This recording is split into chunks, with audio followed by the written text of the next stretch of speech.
She didn't expect anyone to be awake at this hour, least of all him. The castle was silent except for the rhythmic swish of her brush against stone and the soft melody humming from her lips, an old lullaby her grandmother had taught her before the war, before the borders fell, before humans learned that monsters were real and ruled from thrones of blood and shadow.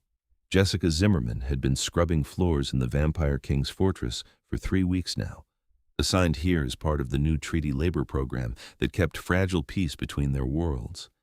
Every night she cleaned halls that stretched like cathedral naves, polished banisters carved from marble so black it seemed to swallow light, and tried not to think about the teeth hidden behind every painted smile in this place. The song helped. It kept her grandmother close, kept her human, kept her sane. She didn't know he'd been listening until she heard the whisper of expensive fabric against stone, and looked up to find Aurelius Draconis standing at the far end of the corridor, utterly still in that way only the truly ancient could manage. The Vampire King was a study in contradiction's alabaster skin that seemed to glow faintly in the torchlight, hair the color of fresh snow falling in a straight curtain to his shoulders, eyes like polished garnets set in a face so beautiful it hurt to look at directly. He wore black velvet and silver, immaculate and regal, every inch the sovereign who'd united 13 vampire houses under one crown and negotiated the treaty that saved humanity from extinction. Jessica's hands froze on the brush. Her heart kicked against her ribs like a trapped bird. "Don't stop," he said, his voice carrying the faint accent of someone who'd spoken a dozen dead languages before English existed. "The melody. It's quite lovely." She swallowed hard. "I apologize, Your Majesty. I didn't mean to disturb you." Disturb? Something that might have been amusement flickered across his perfect features. "That's not the word I would use." He moved closer, and though his steps were silent, she felt each one like a pulse in the air between them.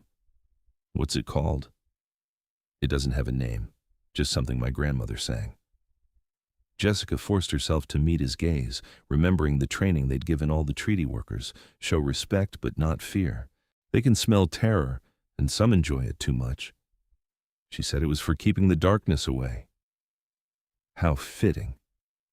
Aurelius stopped 3 feet from her, close enough that she could see the intricate embroidery on his coat's silver thread, forming patterns that might have been constellations or spell work or both. "And does it work?" "I'm still here, aren't I?" The words slipped out before she could stop them, bold and almost flippant. Jessica's breath caught. She waited for anger, for punishment, for the casual cruelty she'd been warned the old ones were capable of when their pride was pricked. Instead, Aurelius laughed. It was a low, genuine sound that transformed his face entirely, making him look less like an untouchable sovereign and more like someone who remembered what joy felt like. "Indeed, you are."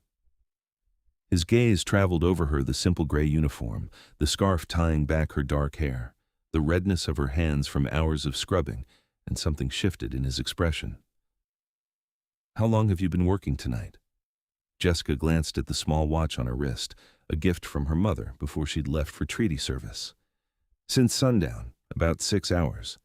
6 hours on your knees scrubbing floors that will only collect dust again tomorrow." He tilted his head slightly. "Tell me, Jessica Zimmerman, is this what you imagined when you signed the treaty papers?" The use of her full name startled her. "You know who I am?" "I know everyone who serves in my house." Aurelius gestured to the bucket of dirty water beside her. "I make it my business to know. You're 23, from the Northern Territories, educated in literature before the wars disrupted your university. You requested this posting specifically." It wasn't a question, but Jessica nodded anyway. The alternative was the breeding programs or the blood farms. This seemed preferable. Preferable. He repeated the word like he was tasting something bitter. The treaty was meant to protect your people, not reduce them to servants and cattle. "With respect, Your Majesty, my people were dying.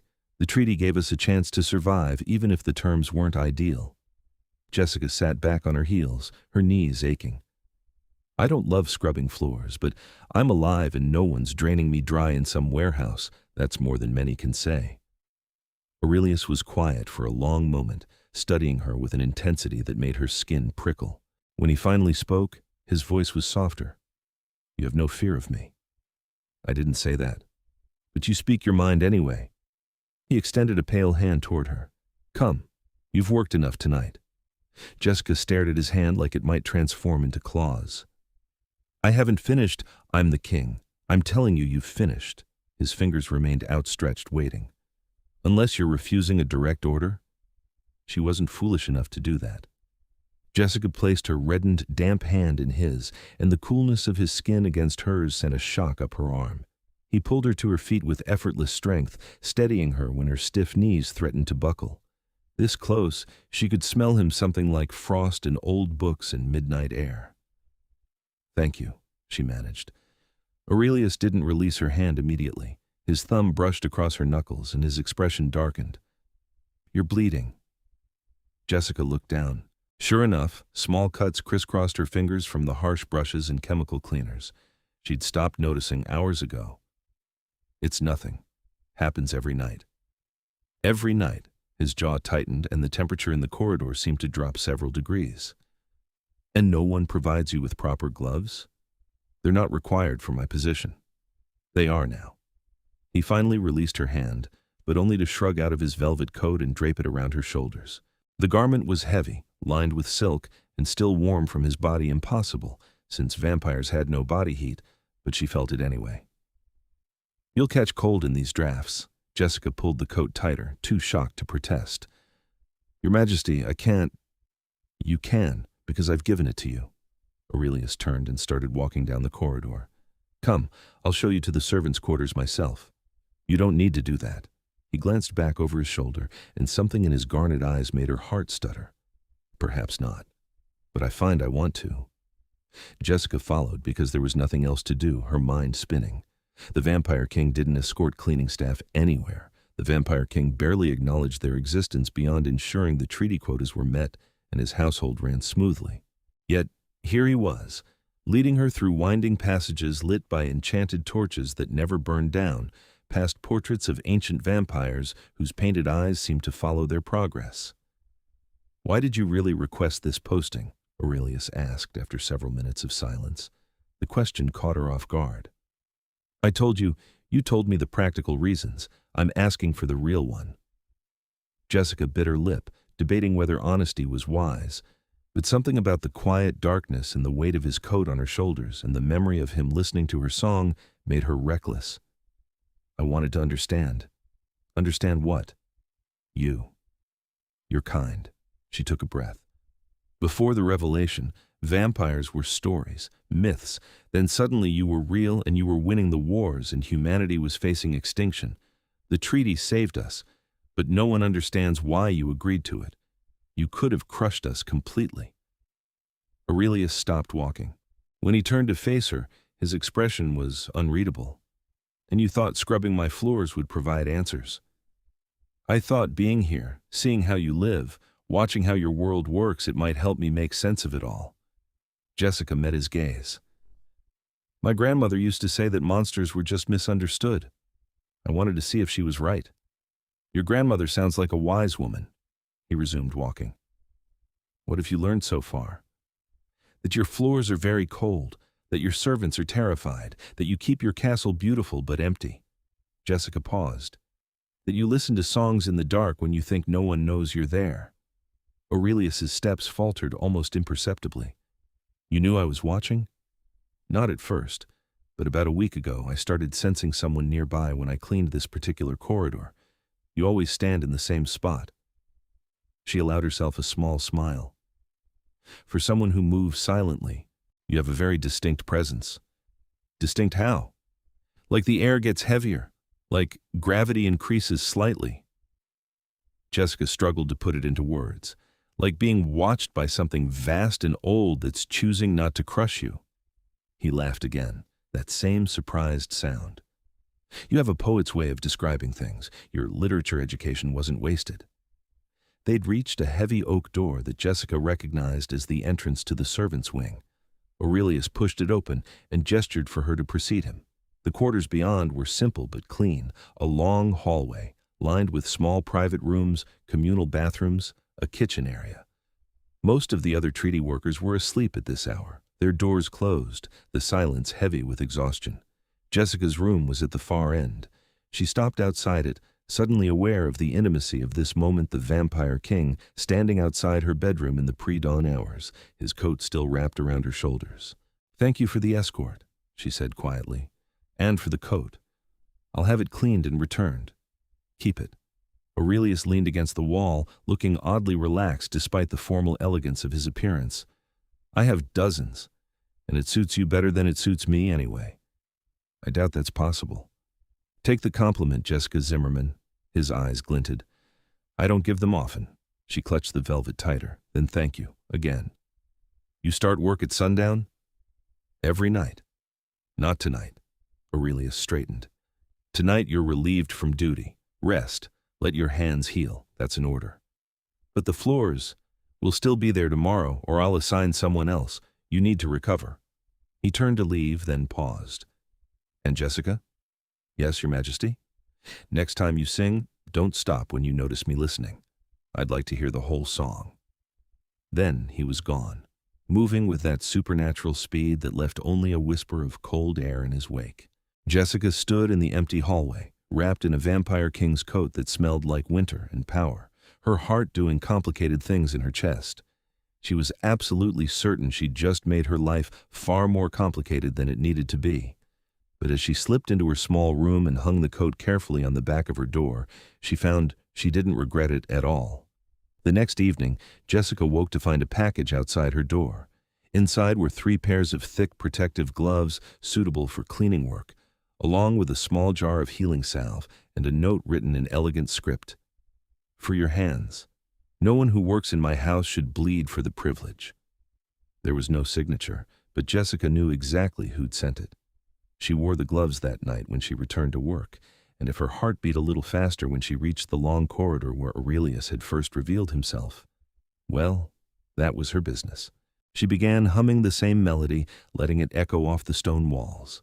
She'd scrubbed perhaps 3 feet of floor when she felt it, that heavy presence, that shift in the air that meant she was being watched. Jessica didn't stop humming, didn't turn around, just kept working, letting the song carry through the darkness, a small defiance and a larger invitation all at once. Behind her she heard the softest exhale, almost like relief. Aurelius didn't speak that night, but she felt him there the entire time, listening in the shadows. When she finished the corridor and moved to the next section, the presence faded. But the next evening, when she returned to work, he was waiting for her. Not hiding this time. Just standing at the end of the hall in different black velvet, his white hair loose around his shoulders, looking like every fantasy and nightmare humanity had ever conjured about vampire royalty. "You came back," he said. "It's my job. You could have requested a different section of the castle." Jessica set down her bucket and met his garnet gaze. "I could have. I didn't want to." Something shifted in Aurelius's expression, surprise, pleasure, uncertainty. She couldn't quite read it. "Why not?" "Because you listened to my grandmother's song like it matters. Because you noticed my bleeding hands when no one else did. Because you're nothing like what I expected. And I want to understand why." She pulled on the gloves he'd sent. "And because I think maybe you're lonely." The words hung in the air between them, dangerous and true. Aurelius could have denied it, could have been offended, could have reminded her that vampire kings didn't get lonely, that he was surrounded by courts and councils and subjects who hung on his every word. Instead, he moved closer and sank down to sit against the wall, his elegant frame folding with inhuman grace. "Tell me more about your grandmother." Jessica blinked. "What?" "The song. Where did she learn it? What was she like?" He gestured to the floor in front of him. "Sit. If you're going to scrub floors in my presence, at least do me the courtesy of conversation." This was surreal. Impossible. Jessica should have refused, should have maintained proper distance, should have remembered every warning about vampires who showed interest in humans. It never ended well for the humans. She sat anyway, her bucket within reach, and began to talk. That night, she learned that Aurelius had ruled for 300 years but had existed for twice that long before claiming his throne. That he'd been born in a time when vampires hid in shadows and humans hunted them with fire and faith. That he'd watched empires rise and fall, had seen humanity evolve from torches to electricity, and had made the treaty because he was tired of endless war. "We were winning," he admitted, his voice soft in the darkness. But winning meant genocide, and genocide meant becoming the monsters your stories always claimed we were. I didn't want that legacy. So you chose peace instead. I chose survival for both our kinds. His eyes found hers, though some in my court believe I chose weakness. Jessica thought about the other vampires she'd glimpsed in the castle, pale, proud, ancient things that looked at humans like livestock. They opposed the treaty? Some still do. They obey because I'm stronger, older, and more ruthless when necessary. But they don't understand. Aurelius leaned his head back against the stone wall. They see your kind as lesser. I see you as different, worth preserving. Even if preserving us means we scrub your floors, he grimaced. The labor programs were a compromise I regret. Some of the vampire houses insisted on restitution for their losses in the war. I thought service terms were preferable to blood tithes or breeding quotas. They are, Jessica said quickly. Truly, it's just dehumanizing anyway. Aurelius closed his eyes. I know, I see it. I'm trying to find ways to reform the system without destabilizing the treaty entirely. Politics are complicated, even for kings. Especially for kings, Jessica thought.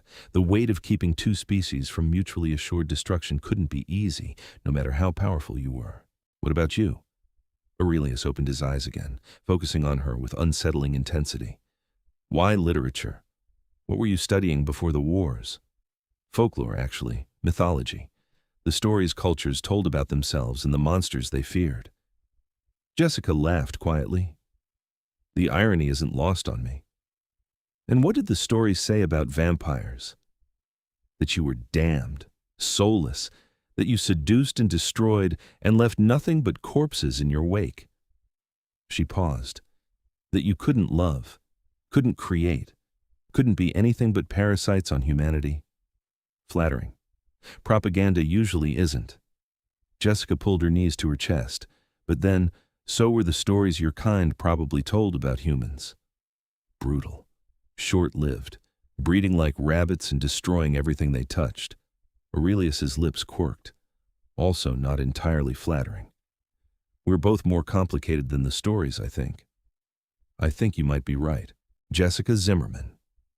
The way he said her name, careful, deliberate, like he was tasting each syllable, did strange things to her composure.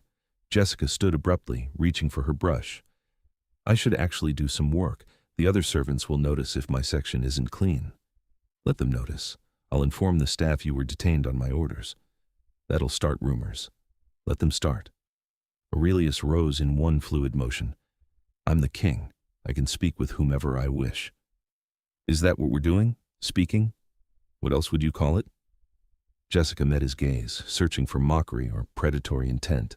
She found only genuine curiosity in something that might have been hope. I don't know yet. Then perhaps we should find out. He moved past her toward the corridor's exit, then paused. Same time tomorrow? It wasn't really a question, but Jessica nodded anyway. I'll bring my brush. And I'll bring my loneliness. We'll see which is more stubborn. Then he was gone, leaving Jessica alone with her racing heart and the growing certainty that she was developing feelings for someone who could kill her without effort and who would outlive her by centuries, even if he didn't. This was a terrible idea. She couldn't wait for tomorrow evening. The pattern continued for weeks. Jessica would arrive at sundown to clean, and Aurelius would appear within the hour, settling against the wall or occasionally pacing while they talked. She learned about his first kill, a bandit who'd attacked him when he was newly turned and terrified. His worst decision, trusting a lover who'd tried to overthrow him a century ago. His greatest fear, that the treaty would fail and humanity would be wiped out before he could prevent it. In return, she told him about growing up in the Northern Territories, about her parents who'd died in the bombings before the revelation, about her dreams of becoming a professor and teaching students to look past fear toward understanding. You still could, Aurelius said one night. After your service term ends, I could arrange for a position at the university. We have programs now for integrating human scholars into vampire academic institutions. Under vampire oversight, teaching vampire-approved curriculum. Jessica didn't mean for it to sound bitter, but it did anyway. That's not the same as real academic freedom. No, he agreed quietly. It's not, but it's a beginning. A bridge. Do you really think we can coexist long-term, humans and vampires? I have to believe it's possible. The alternative is too bleak to contemplate. Aurelius watched her work for a moment. Do you know what I see when I look at your kind? Cattle? Food source? Lesser beings? Fireflies. Jessica's hand stilled on the brush. What? Humans burn so brightly and so briefly. You feel everything intensely because you don't have centuries to process emotion. You create beautiful things because you know your time is limited. You're reckless and passionate and alive in ways vampires haven't been for millennia. His voice softened. You're like fireflies, brief, bright, and utterly mesmerizing. Worth protecting precisely because you're fragile. She didn't know what to say to that. The comparison was beautiful and sad and slightly condescending all at once. Fireflies die at the end of summer. I know. Something that might have been pain flickered across his features. That's the tragedy of it. Jessica set down her brush and turned to face him fully. Is that why you've never taken a human lover? Because we die? The question was bold, probably too bold, but weeks of late-night conversations had eroded her sense of proper boundaries. Aurelius didn't seem offended. I've taken human lovers before, he said, centuries ago, before I learned better. I watched every one of them age and wither and die while I remained unchanged. After the fifth or sixth heartbreak, I decided it was kinder to keep my distance. Kinder to whom? To everyone involved. He met her eyes. Why do you ask? Because I'm falling for you, Jessica thought. Because every night I look forward to these conversations more than I should. Because when you smile at me like I'm not just another human servant, I forget all the reasons this is impossible. Just curious, she lied, trying to understand you better. Aurelius studied her with that unnerving intensity, and Jessica had the uncomfortable feeling he could see right through her deflection.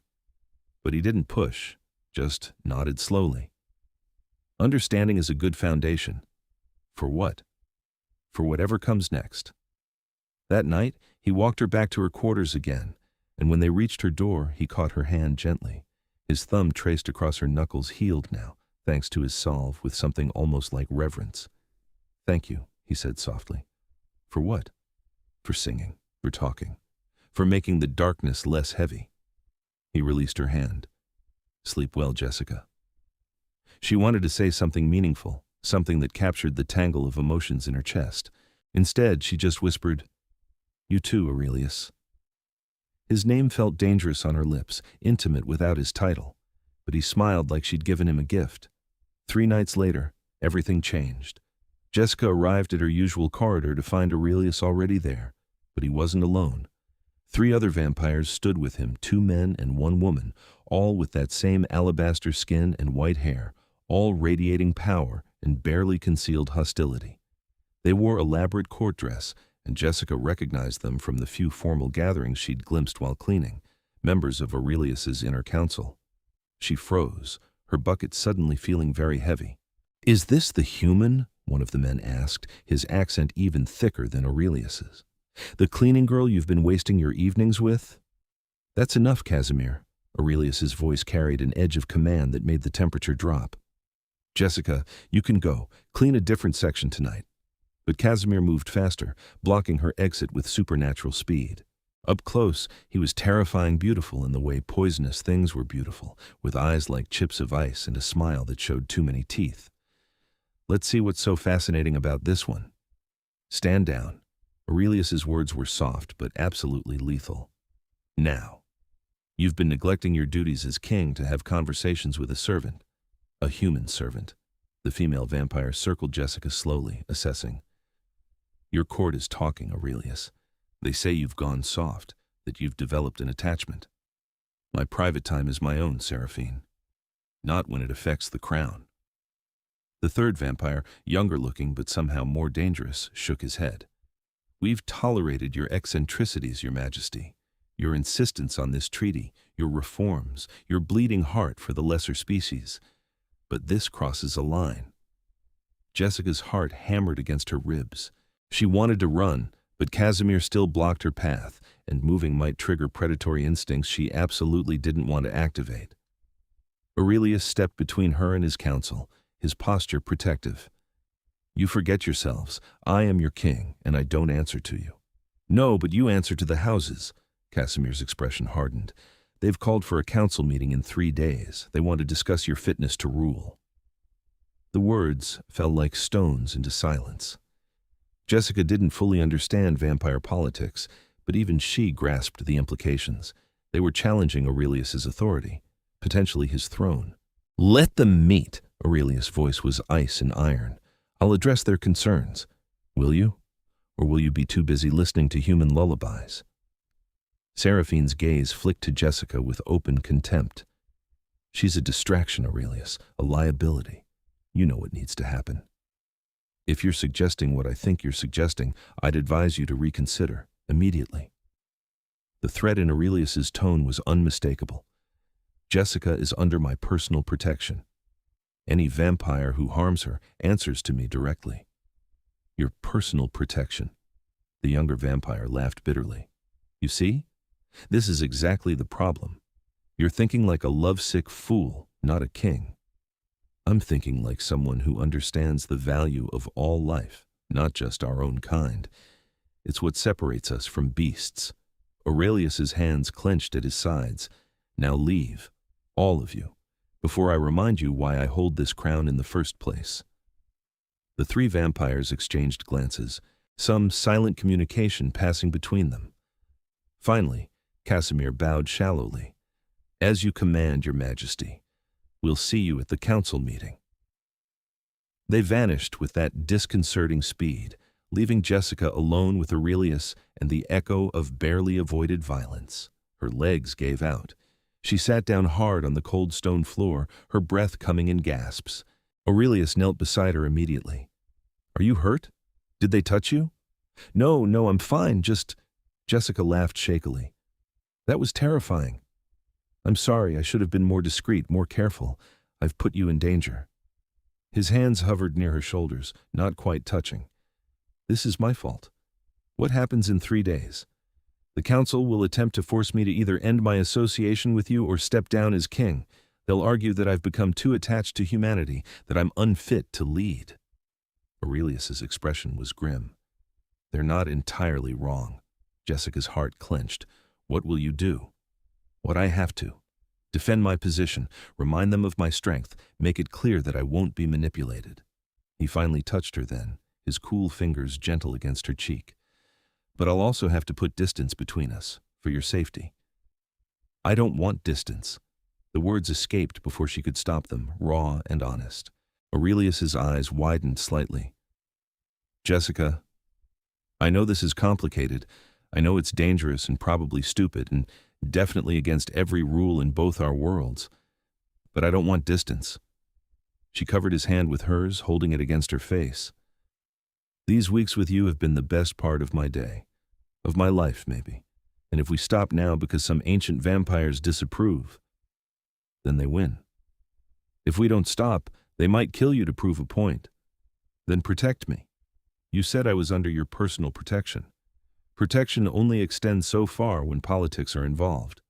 But Aurelius didn't pull away. His thumb stroked across her cheekbone with heartbreaking tenderness. "You should request transfer to a different posting, somewhere far from court where my enemies can't reach you." "Run away, you mean?" "Survive, there's a difference." Jessica turned her head and pressed her lips to his palm, a gesture that felt monumental despite its simplicity. She felt him go utterly still. "I didn't come here to hide, Aurelius. I came to understand. And I'm starting to think I understand more than just vampire politics." "What do you understand?" His voice had gone rough, strained. "That you're not as alone as you think you have to be.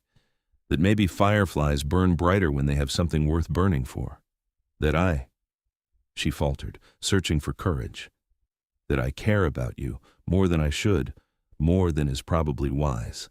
Aurelius closed his eyes like her words caused physical pain. "Don't say that." "Why not? It's true. Because I'm 300 years old and you're 23. Because I'm dead and you're alive. Because I'll watch you grow old and wither and die while I remain exactly as I am now. And it will destroy me." He opened his eyes again, and they were bright with something that looked almost like tears, though Vampires couldn't cry. I've walked that road before, Jessica. I can't do it again. Then don't think about the ending. Think about right now. She shifted closer, reckless with emotion and fear, and the intoxicating feeling of being seen by someone who'd lived centuries. We have time, maybe not forever, maybe not, but enough. Isn't that worth something? It's worth everything. That's the problem.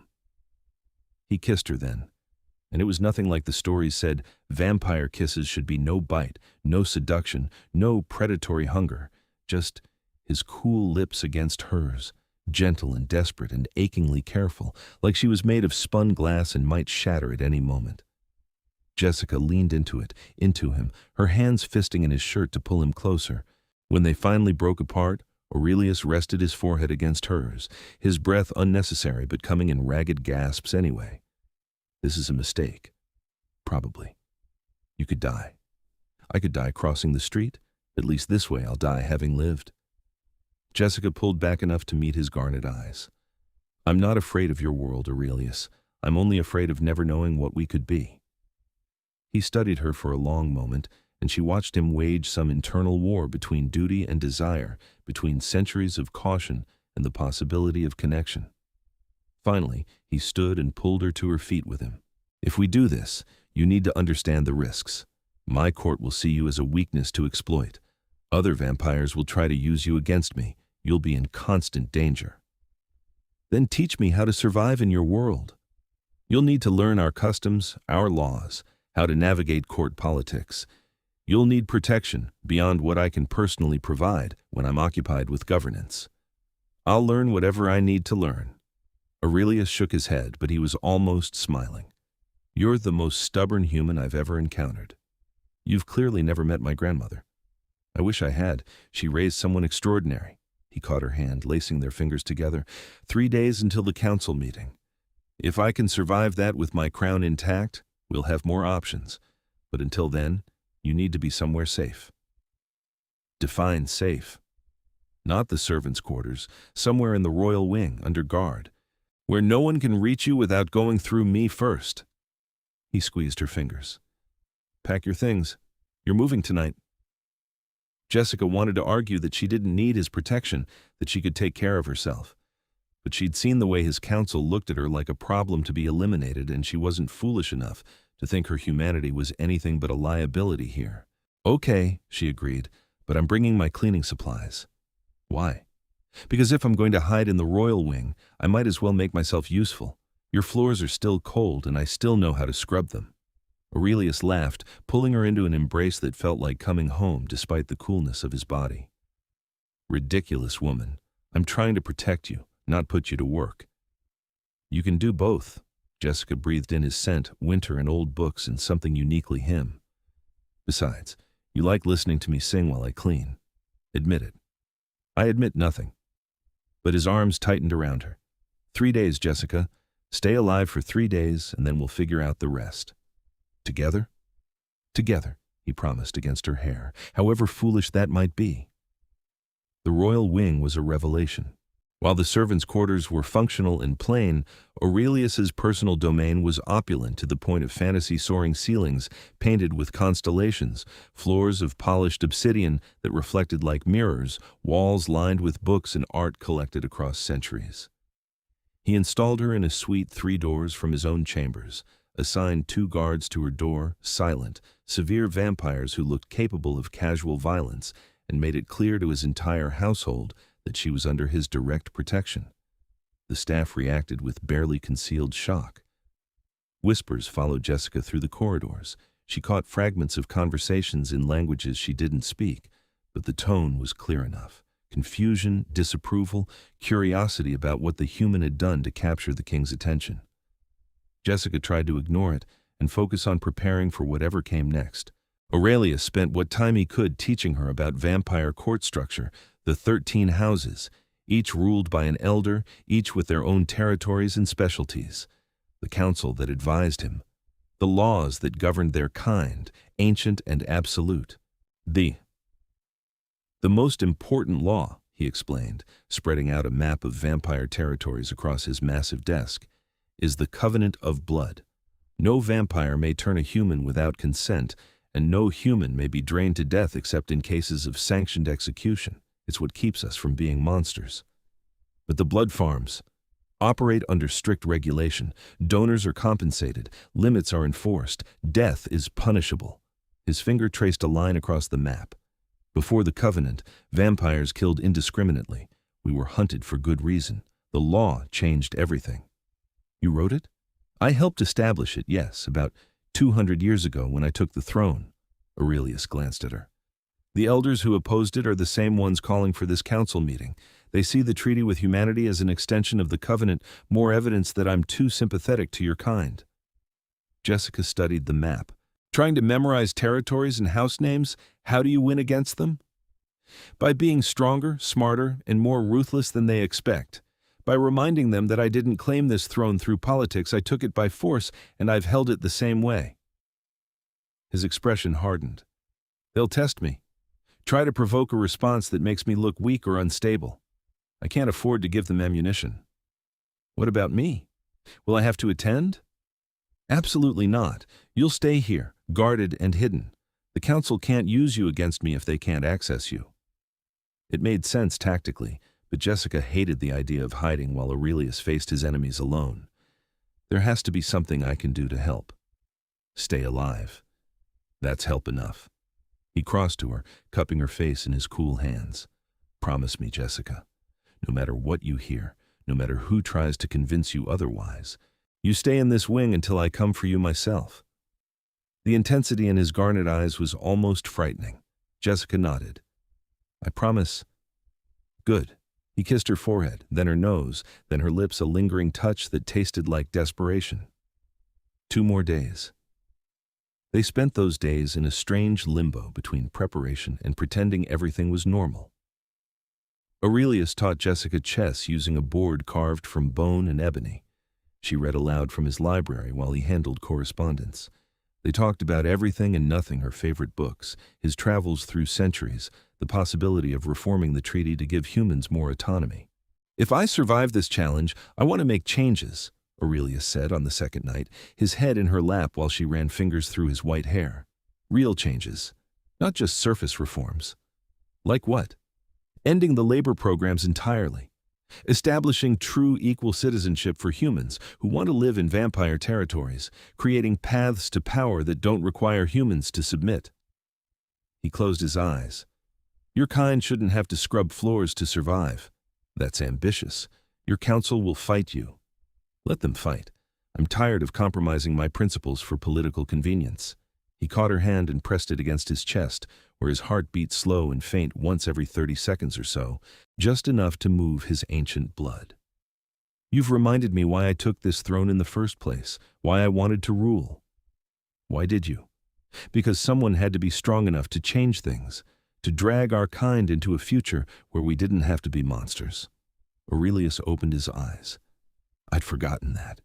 Gotten lost in the daily grind of governance. You brought it back.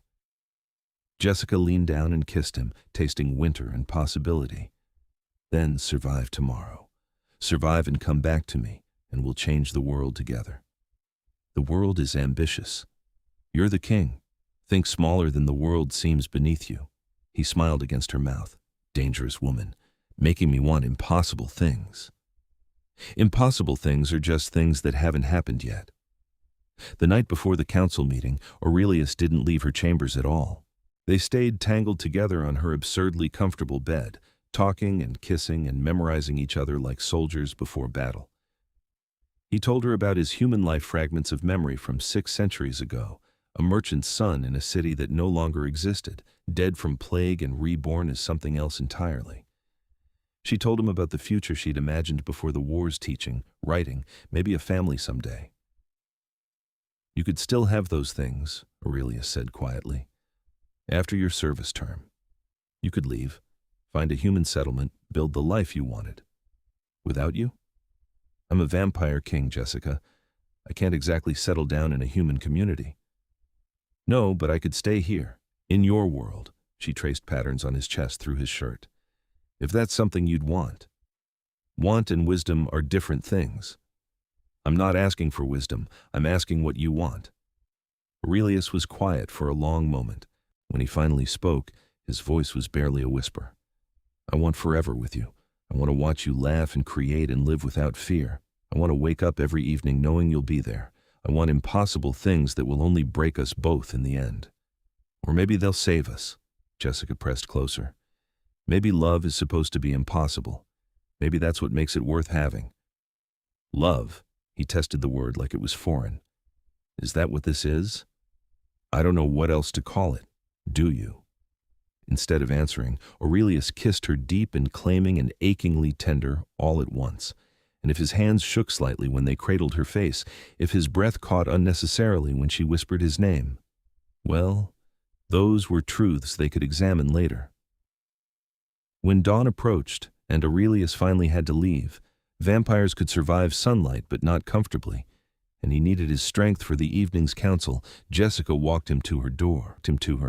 "Stay safe," she said, gripping his hands. "Stay hidden," he countered. "Trust no one except the guards I've assigned.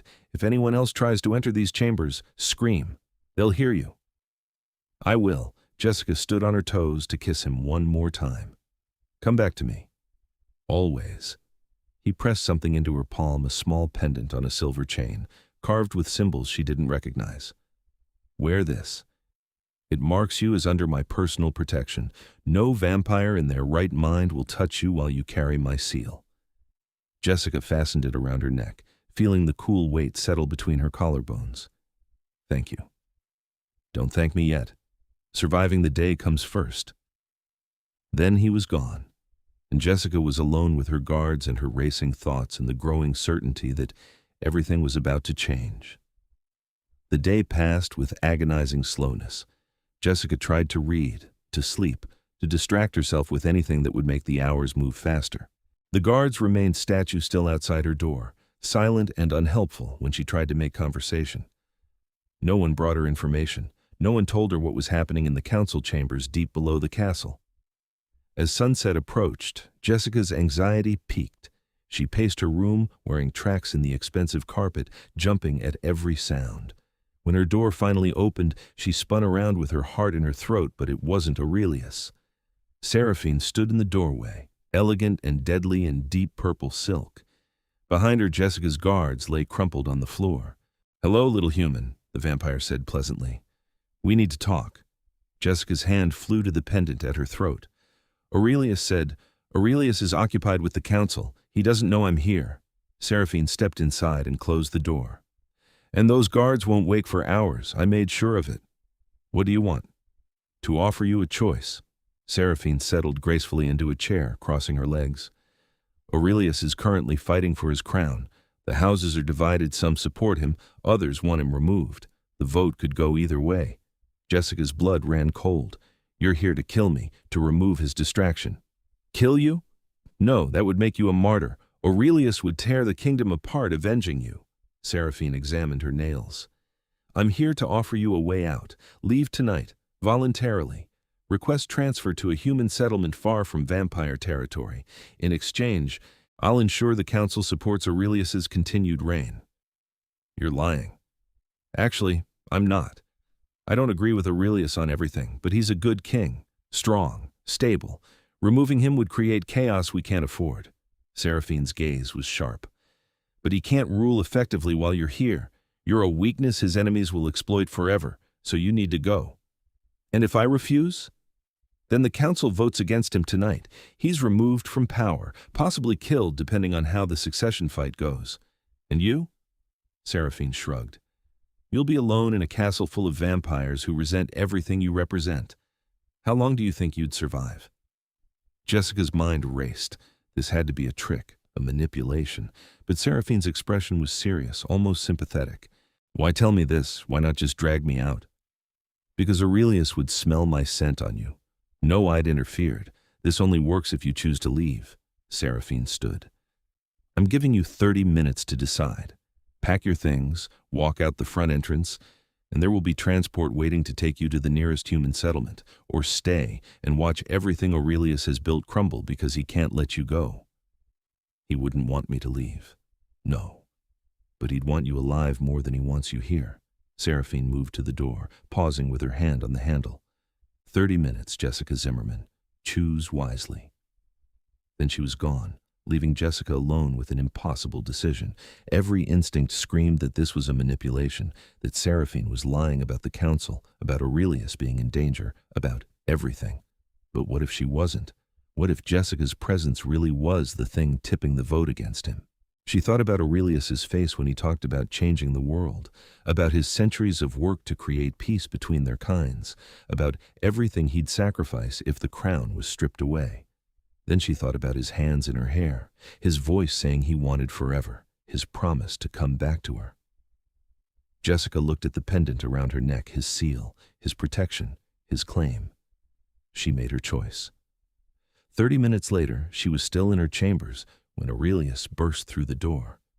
He looked wild, his careful composure shattered, his eyes scanning the room frantically until they landed on her.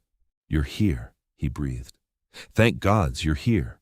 Jessica ran to him and he caught her in an embrace that felt like drowning and salvation all at once. "What happened?" "Seraphine came," she said. "I know what she said. The guards woke and alerted me. Aurelius pulled back enough to check her over for injuries." "Did she hurt you?" "No, she gave me a choice, said I should leave to save your crown." "My crown means nothing if you're not here." He cupped her face fiercely. "I told the council as much tonight, made it very clear that any vampire who threatened you was threatening me directly." "Aurelius, what happened in there?" He laughed, the sound slightly unhinged. "I won, barely, by 3 votes, but I had to make concessions." Jessica's stomach dropped. "What kind of concessions?" "The kind where I agreed to formalize your position here. Not as a servant, but as my official consort." He watched her face carefully. "It's a recognized role in vampire culture. Grants you status, protection, political standing, but it also means you're permanently tied to me, to court life, to all the danger that comes with it." "Your consort." Jessica tested the word. "What does that mean exactly?" "It means you're mine and I'm yours, publicly and legally. It means any vampire who harms you commits treason against the crown. It means you'll live in the royal wing, attend court functions, learn to navigate vampire politics." Aurelius's hands trembled against her skin. "It means I'm asking you to give up any chance at a normal human life and tie yourself to an immortal who will love you desperately and lose you eventually anyway." Jessica's eyes burned with tears. "That's the worst proposal I've ever heard." "It's not a proposal, it's a warning. Then warn me properly." She grabbed his shirt, pulling him down to her level. "Tell me you love me. Say the words." "I love you." The confession tore out of him like it hurt. "I love you recklessly and completely, and against every bit of wisdom I've accumulated in 600 years. I love you enough to let you go if that's what you choose." "What if I choose to stay?" "Then you're either very brave or very foolish." "Can't I be both?" Jessica kissed him hard. "I choose to stay. I choose you.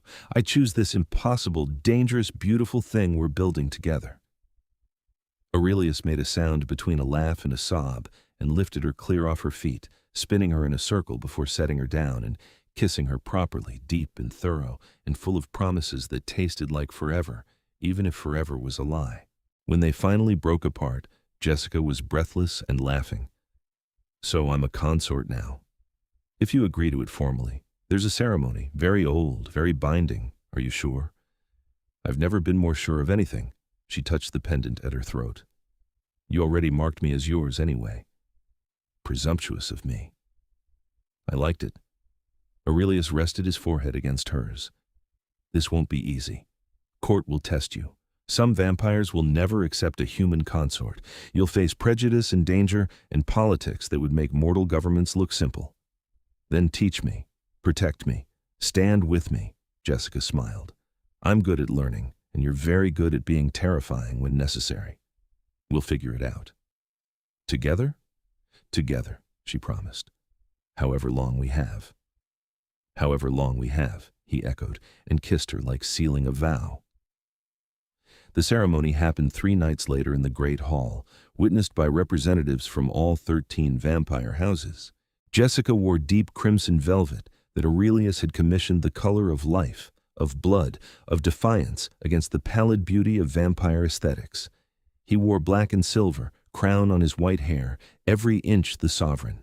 The ritual was older than nations' blood and oath and ancient words in a language Jessica didn't speak but understood anyway.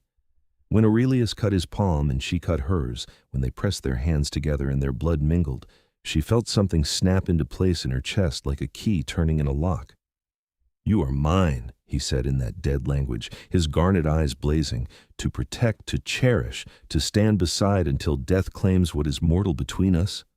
"I am yours," Jessica responded in the same tongue, the words coming from somewhere deeper than knowledge, like the ceremony itself was teaching her. To challenge, to support, to love until death or beyond. Power crackled through the hall. Several vampires shifted uncomfortably. But when Aurelius sealed the vow with a kiss, no one protested.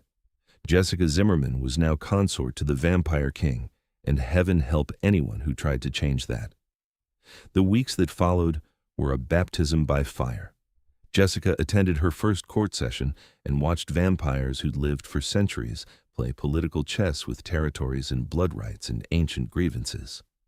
She learned to identify the major players: Casimir, who led the military arm, Seraphine, who controlled trade routes, young Marcellus, who commanded the eastern territories. She also learned that being consort meant having responsibilities beyond looking pretty at Aurelius's side. She was expected to mediate disputes involving humans in vampire territory, to advise on treaty implementations, to serve as a bridge between the two species. It was exhausting and thrilling and occasionally terrifying. But Aurelius was there for all of it, teaching her the intricacies of vampire law, defending her when older vampires questioned her authority, loving her with an intensity that still took her breath away. "You're a natural at this," he told her one evening after she'd successfully negotiated a solution to a housing dispute between human refugees and a vampire house that wanted to claim the territory. "I knew you would be. I mostly just listened to both sides and suggested the obvious compromise." Jessica leaned into him on the sofa in their shared chambers. She'd moved into his rooms officially after the consort ceremony, and waking up next to him every evening was a joy she'd never take for granted. The obvious compromise that neither side had considered because they were too busy being stubborn. That's diplomacy. He pressed a kiss to her temple. "The council is starting to respect you. Even Seraphine admitted you handled that well." "Seraphine still thinks I should have left when she gave me the chance." "Seraphine thinks a lot of things. She's not always wrong, but in this case, I'm grateful she was." Aurelius pulled her closer. "Have I told you today that I love you?" "Only twice. You're falling behind." "Unacceptable." He tilted her chin up and kissed her thoroughly. "I love you. You're the best thing that's happened to me in 600 years, and I'm in awe of you daily." Jessica's heart did complicated things in her chest. "Even when I track mud on your pristine floors? Especially then. It reminds me you're real, not some dream I'll wake from." "Very real." She bit his lower lip gently. "And very much in love with you." They spent the rest of the evening tangled together, talking about reforms Aurelius wanted to implement and books Jessica wanted to read from his library in the human settlement that had requested a vampire liaison, a position Jessica was considering taking on. "It would mean travel," Aurelius warned, "time away from court. But you could come with me sometimes, show the human settlements that vampires aren't all monsters, build trust." Jessica played with his white hair. "Unless you'd miss me too much. I'd miss you desperately. But the work is important." He caught her hand and kissed her palm. "We'll make it work. Together." "Together," Jessica agreed, and believed it. Months passed. Jessica's role as consort became less controversial as she proved herself capable and intelligent, and genuinely invested in improving human-vampire relations. The labor programs were reformed: voluntary work with fair pay instead of forced service terms. Blood farms implemented stricter protections. Human representatives were granted seats on regional councils. It wasn't perfect, and progress was slower than Jessica wanted, but it was real change. She also discovered that being consort to an immortal king came with unexpected perks. Aurelius gave her free run of his vast library. He taught her the old languages so she could read treaties and histories firsthand. He took her to vampire territories across the world, showing her courts and cultures that had existed in shadow for millennia. And he loved her with a constancy that still surprised her, choosing her repeatedly, publicly, despite the political complications it sometimes caused. "Do you ever regret it?" Jessica asked one evening as they stood on the balcony of his chambers, looking out over the city that sprawled beneath the castle. "Binding yourself to someone who will die in 60 years if I'm lucky?" "Every single day," Aurelius said honestly. He wrapped his arms around her from behind, resting his chin on her shoulder. "I regret that I can't make you immortal without destroying what makes you who you are. I regret that our time is finite. I regret that I'll have to exist in a world without you eventually." "That's bleak. You asked for honesty." He turned her in his arms. "But I also don't regret choosing you, loving you, having whatever time we get. If the choice was 60 years with you or an eternity alone, I'd choose you every time." Jessica's throat tightened. What if there was another option? "What do you mean?" She'd been thinking about this for weeks, researching in his library, talking to the older vampires who'd lived through the age before the Covenant. "What if I asked you to turn me? When I'm older, when I've lived a full human life? What if I chose to become like you?" Aurelius went very still. "Jessica? I know the law requires consent. I know it's a one-way transformation. I know all the risks." She held his gaze. "But I also know I don't want to leave you. Not in 60 years, not ever. So what if we planned for it? Decades from now, when I'm ready, you could turn me. We could have forever instead of just a lifetime." "It's not that simple." His voice was strained. "The transformation doesn't always work. Some humans die in the process. Others survive but lose parts of themselves, memories, personality, the essence of who they were. I couldn't bear it if you came through changed, diminished. But some come through fine. Stronger even. Some do, but the risk is mine to take." Jessica cupped his face. "I'm not asking you to turn me tomorrow. I'm asking you to consider it as a possibility, to not write off forever just because it's complicated." Aurelius closed his eyes. "You make it sound so simple." "It's not simple, but it's not impossible either." She kissed him softly. "Think about it. That's all I ask." "I'll think about it," he promised quietly. "But Jessica, even if I agreed, even if we planned for it, you'd have to live decades as human first. Experience everything mortality has to offer. I won't steal your human life from you. I know. And I want that life with you beside me, for all of it." Jessica smiled. 60 years together first, then we'll see about forever. Deal?" "You drive bargains like a vampire." But Aurelius was smiling too, that rare, genuine expression that transformed his face. "Deal. 60 years together, and then we'll discuss eternity." They sealed it with a kiss, standing on the balcony as night deepened around them and the city lights flickered below. And if the promise was weighted with uncertainty and risk and the impossibility of predicting decades ahead, well, they'd face it together, however long they had. Years passed in a cascade of moments both mundane and extraordinary. Jessica's 24th birthday celebrated with Vampire Court looking on bemusedly as Aurelius presented her with rare first editions and promised her anything she desired. Her 25th spent in human territory, helping establish the first integrated school where human and vampire children learned together. 26 in the Northern Territories, visiting what remained of her childhood home and introducing Aurelius to the grandmother who'd taught her that song frail now, but delighted to meet the vampire king who loved her granddaughter. "You take good care of her," the old woman told Aurelius seriously, gripping his pale hand with her weathered one. "She's special, our Jessica." "I know," Aurelius said with such sincere reverence that Jessica's grandmother smiled. "Good. Then you'll do right by her."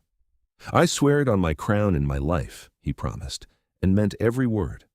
At 28, Jessica published her first book, a comprehensive analysis of vampire culture and human folklore, exploring how fear and misunderstanding had shaped both species' views of each other. It became required reading in the integrated schools and sparked conversations across both communities. Aurelius was insufferably proud. He kept copies in his personal library and quoted passages at court until Seraphine told him to stop being sentimental. "I'm allowed to be sentimental about my consort's achievements," he retorted. "You're allowed to be a besotted fool, you mean," Seraphine corrected, but she was almost smiling. At 30, Jessica took on a formal role as ambassador between human settlements and vampire courts, traveling extensively and building relationships that strengthened the treaty. Aurelius traveled with her when he could, and the sight of them together, vampire king and human consort so obviously devoted to each other, became a symbol of the peace they were trying to build. At 35, on a quiet evening in their chambers, Aurelius asked her to marry him, not consort bonded, which they already were, married in the human tradition, with rings and vows and celebration. "I know it's redundant," he said, kneeling before her with a ring of silver and rubies. "We're already bound by vampire law, but I want to honor your traditions too. I want to stand before your people and mine and choose you in every way possible." Jessica said yes through happy tears and kissed him until they were both laughing. The wedding was a spectacle, vampire and human guests mingling in cautious celebration, Aurelius in formal court dress looking like something from a fairy tale, Jessica in white lace that had been her grandmother's. They spoke vows in both languages, exchanged rings and blood, and danced until dawn threatened and the vampire guests had to retreat indoors. "Happy?" Aurelius asked as they swayed together to the last song. "Ridiculously happy," Jessica confirmed. "You?" "More than I have words for." He kissed her forehead. "Thank you for choosing me, for staying, for all of it. Thank you for listening to me sing that first night, for seeing me as more than just a servant." Jessica rested her head against his chest, hearing that slow, faint heartbeat. "For loving me enough to try. I'd try anything for you. You know that." "I do now." The years continued their relentless march. 40 brought silver threads in Jessica's dark hair and laugh lines around her eyes. Aurelius looked exactly the same, ageless, unchanging, beautiful, and sometimes she caught him watching her with something like sorrow. "I'm not gone yet," she told him one evening, catching that expression. "I know, but you're changing, aging, and I can't stop it." His fingers traced over her face like memorizing. "Every year you look a little different, and I look exactly the same. Does it bother you? That I'm getting older?" "Never. You're beautiful in every iteration." He kissed her gently. "It bothers me that time is stealing you incrementally, that every gray hair, every line, is a reminder that you're mortal and I'm not." Jessica took his hand and placed it over her heart, still beating strong and steady. "I'm still here, still yours. That's what matters." "Still mine," he echoed and held her like she might disappear. At 45, Jessica's grandmother passed away peacefully in her sleep. They held the funeral in the Northern Territories, and Aurelius stood beside Jessica throughout, a silent pillar of support while she grieved. Afterward, he held her while she cried and told stories about the woman who'd taught her to be brave. "She'd be proud of you," Aurelius murmured into her hair, "of everything you've accomplished, everything you've become."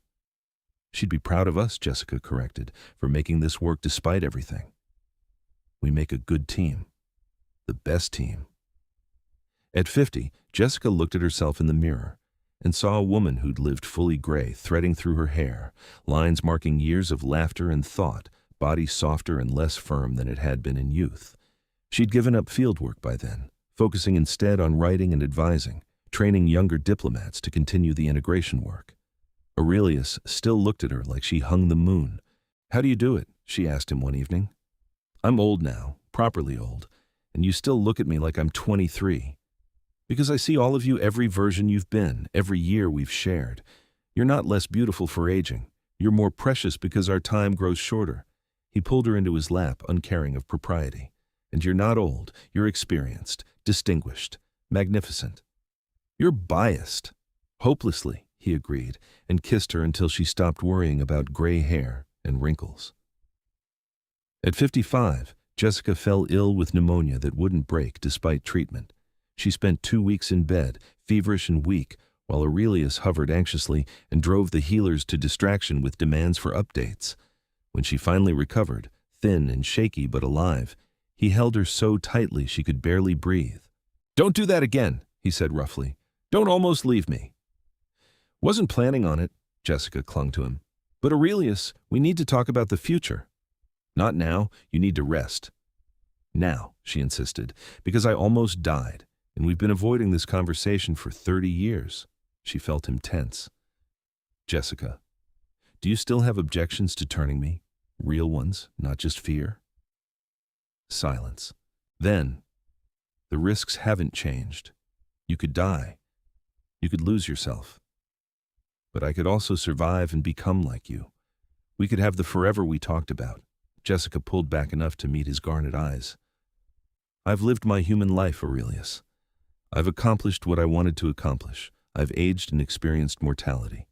And I'm ready for the next stage, with you. You're only 55, you could have decades left, or I could die tomorrow from another illness, or an accident, or any of 100 things humans die from. She cupped his face. I want more time with you, as much time as we can possibly have. If there's a chance, even a small one, that you can turn me and it'll work, I want to take it. Aurelius closed his eyes. If you died in the transformation, it would destroy me. And if I died naturally in 20 years, would that be easier? No, but at least it would be natural, expected, not something I caused. Jessica understood his fear. It was the same terror she'd carried for years, the knowledge that their time was finite. But she'd also made her peace with what she wanted. I trust you, she said simply. I trust your skill, your love, your ability to do this right. And I want forever with you, Aurelius, however we can get it. He opened his eyes, and they were bright with unshed tears. You're certain? Completely certain. Have been for years, she smiled. I was just waiting until I'd lived enough human life that you couldn't accuse me of throwing it away. Stubborn, brilliant, impossible woman. He kissed her desperately. When? Soon, before I get too old, too fragile, while I'm still strong enough to survive the transformation. Jessica took a shaky breath. Will you do it? Will you turn me? Aurelius held her gaze for a long moment, and she watched him wage that same internal war between fear and love. Finally, he nodded. Yes, on one condition. What? We do it right. Prepare you physically and mentally. Consult with the oldest vampires who remember the best transformation techniques. Stack every advantage we can in your favor. His hands trembled against her skin. If we're doing this, we're doing it perfectly. I won't lose you to carelessness. Deal. Jessica kissed him softly. Thank you for being brave enough to try. You're the brave one. I'm just selfishly keeping you. Keep me forever, then. Forever, he promised, however long that is. The preparations took 6 months. Aurelius consulted ancient vampires who remembered the time before the Covenant, who knew the old ways of turning that maximized chances of success. They adjusted Jessica's diet, her sleep schedule, her physical conditioning. She meditated daily, preparing her mind for the trauma of transformation, and she wrote letters to friends, to colleagues, to the human settlements she'd worked with, just in case. Morbid, Aurelius called it when he found her writing in their chambers one evening. Practical, Jessica corrected. If something goes wrong, I want people to know my choice was informed and willing, that you didn't force this. His expression shuddered. The thought hasn't crossed my mind in months. Liar, she set down her pen. You're terrified I'll die, and you've been terrified since I suggested this. It's okay to be afraid, Aurelius. I'm 600 years old. I shouldn't be afraid of anything. You're in love. Fear comes with the territory. Jessica crossed to him, taking his hands. But so does hope. We have a real chance at this. The preparations have been thorough. I'm as ready as I'll ever be. What if you change? What if the transformation alters who you are? Then you'll love who I become. The same way I'll love whatever eternity looks like for us. She squeezed his fingers. Trust me. Trust us. I do. He pulled her into an embrace. I'm just not ready to lose any version of you. You won't. I'll still be me, just colder, paler, and hopefully less prone to pneumonia. That surprised a laugh out of him. Your humor is terrible. You love my humor. I love everything about you. That's the problem. Not a problem, a blessing. Jessica tilted her head back to look at him. When? The next new moon. In 3 days. Aurelius touched her face with infinite gentleness. Are you truly ready? I've been ready for 30 years. I was just waiting for you to catch up. The night of the transformation, Aurelius cleared the royal wing of everyone except Seraphine and Marcellus, the two vampires he trusted most to assist if something went wrong. Jessica wore simple white, her hair loose, her heart surprisingly calm despite the enormity of what was about to happen. "You understand the process?" Aurelius asked for the dozenth time. They were in his chambers, curtains drawn against even the possibility of sunlight. "I'll drain you to the point of death, then you'll drink my blood. Your heart will stop, your body will shut down, and then if it works, you'll wake transformed." "I understand." Jessica touched his face. "I'm not afraid. I'm afraid enough for both of us." But he guided her to the bed, settling her against pillows. "Last chance to change your mind." "Not changing it. Do it, Aurelius. Give me forever with you." He kissed her, then deep and loving and edged with desperation. When he pulled back, his eyes had shifted, pupils dilating, fangs visible. The predator beneath the civilized king, finally allowed to surface. "I love you," he whispered. "In every lifetime, in every version, I love you." "I love you too. Now bite me before I lose my nerve." His laugh was shaky, but he bent to her throat, lips brushing over her pulse point. "This will hurt." "I know." His fangs pierced her skin, and Jessica gasped. The pain was sharp but brief, quickly replaced by a strange floating sensation as her blood flowed out. She felt Aurelius drinking, felt her heartbeat slowing, felt her body growing cold and heavy. The edges of her vision darkened, her breathing stuttered. This was death, she realized distantly. This was what it felt like to leave the world. Then Aurelius pulled back, his mouth red with her blood, and bit his own wrist. He pressed it to her lips.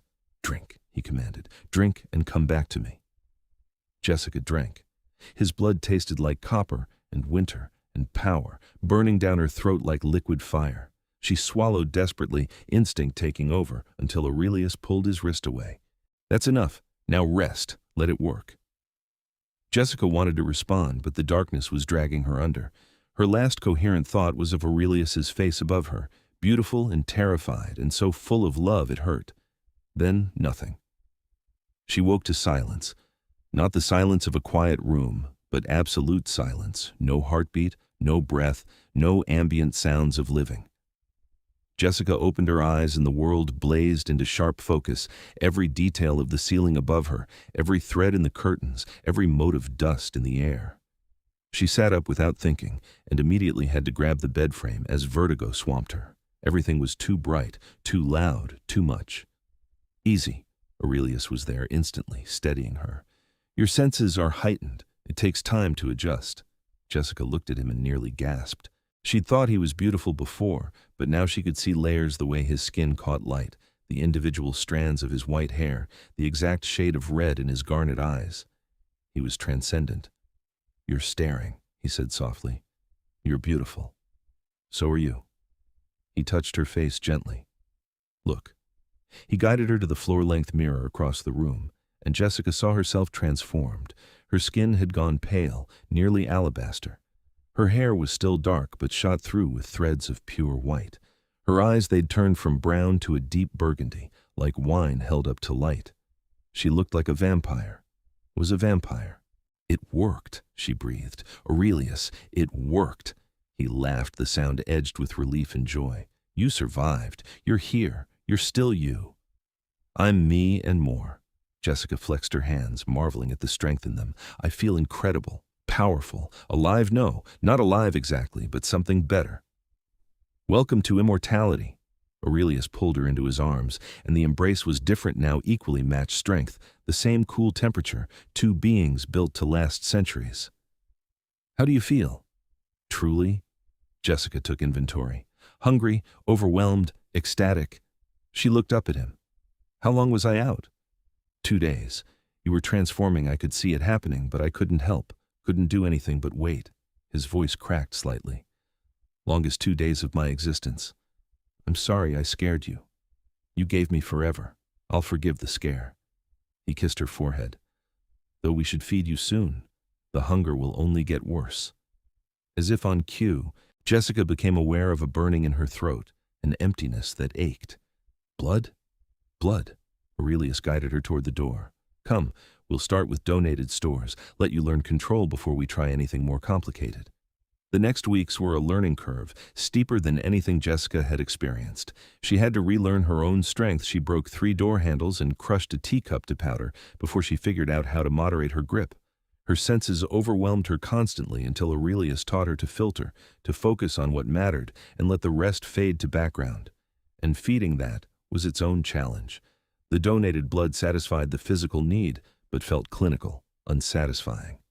When she finally tried feeding from a willing donor, a human who volunteered regularly for vampire consumption, the rush of fresh blood was intoxicating and terrifying. "Control," Aurelius reminded her, his hand on her shoulder as she drank. "You take enough to satisfy your hunger, not so much you harm them. Feel for it." Jessica found the balance, that point where the hunger eased but the donor remained strong. She pulled back, sealing the wound with her tongue the way Aurelius had taught her, and felt almost dizzy with the fullness of it. "Good," her husband praised. "You're a natural." "I had an excellent teacher." They fell into new rhythms. Jessica continued her ambassador work, but now she could travel to vampire territories inaccessible to humans, courts that met only at night, cities built entirely underground. Her perspective shifted, seeing both sides of the human-vampire divide with true understanding. And she had time. Endless, stretching time that didn't press down with the weight of mortality. "How does it feel?" Aurelius asked on their 1-year anniversary of her transformation. They were on their balcony again, watching the city lights below. "Knowing you won't age anymore, won't die," Jessica considered. "Strange, liberating, a little lonely sometimes." "Lonely? I'll outlive everyone I knew as human, my friends, my colleagues. They'll age and die, and I'll stay the same." She leaned against him. "But I have you, we have each other. That makes it bearable. We have forever now." Aurelius turned her to face him.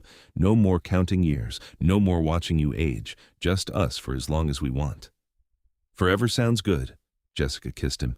"Think we'll get bored of each other in a few centuries?" "Not possible. You're endlessly fascinating." "Flatterer. Truth-teller." He pulled her closer. "I love you, Jessica Draconis. For the rest of time, I love you." Her new name still sent a thrill through her. Jessica Draconis, vampire consort, immortal partner to a king. Not the life she'd imagined scrubbing floors in his castle decades ago, but so much better. "I love you too," she said against his lips, "for the rest of time and beyond." They stood together in the darkness, two immortal beings bound by love and choice, and the impossibility of what they'd built. Below them, the city hummed with life, human and vampire, learning slowly to coexist. Above them, stars wheeled in ancient patterns, marking time that no longer held power over them. And in the castle that had once been just a workplace, in the chambers they shared, Jessica and Aurelius began their forever, one evening at a time, one kiss at a time, one whispered promise at a time.